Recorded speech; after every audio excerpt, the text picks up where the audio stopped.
एखादा मनुष्य अत्यंत गरिबीत असतो तेव्हा त्याचे नशीब कसे बदलू शकते? साक्षात देवाला आपल्या घरी जेवायला बोलवल्यावर काय चमत्कार घडतो? श्री गुरु नृसिंह सरस्वती कृष्णा आणि पंचगंगा नद्यांच्या संगमावर असलेल्या अमिरीपूर म्हणजेच आजचे वाडी नृसिंहवाडी येथे वास्तव्यास होते. हे स्थान दक्षिण काशी म्हणून ओळखले जाते. याच गावात एक अत्यंत गरीब पण सदाचारी ब्राह्मण राहत होता.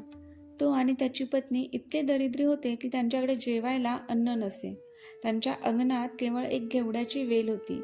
ज्या दिवशी भिक्षा मिळत नसे त्या दिवशी ते या घेवड्याच्या शेंगा उकडून त्यावर आपला उदरनिर्वाह करत असत.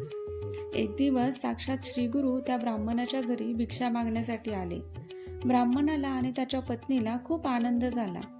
त्यांच्याकडे देण्यासारखे काहीही नव्हते, म्हणून त्यांनी त्याच घेवड्याच्या शेंगांची भाजी बनवली आणि श्रीगुरूंना अत्यंत प्रेमाने भोजन दिले. श्रीगुरूंनी तृप्त होऊन भोजन केले आणि निघताना एक विचित्र कृती केली. त्यांनी ब्राह्मणाला सांगितले, तुझ्या अंगणातील ही घेवड्याची वेल मुळासकट उपटून टाक. इतके बोलून श्री गुरु निघून गेले. ब्राह्मणाने गुरूंची आज्ञा मानून ती वेल उपटायला सुरुवात केली. हे पाहून त्याची पत्नी रडू लागली. ती म्हणाली, अरे, आपले जगण्याचे एकमेव साधन ही वेल होती, ती सुद्धा या यतीने तोडून टाकली. आता आपण काय खाणार? पण ब्राह्मणाची श्रद्धा अढळ होती. तो म्हणाला, गुरूंची आज्ञा हीच प्रमाण आहे. त्यांनी जे केले त्यात नक्कीच काहीतरी कल्याण असेल. त्यांनी ती वेल पूर्णपणे उपटून टाकली.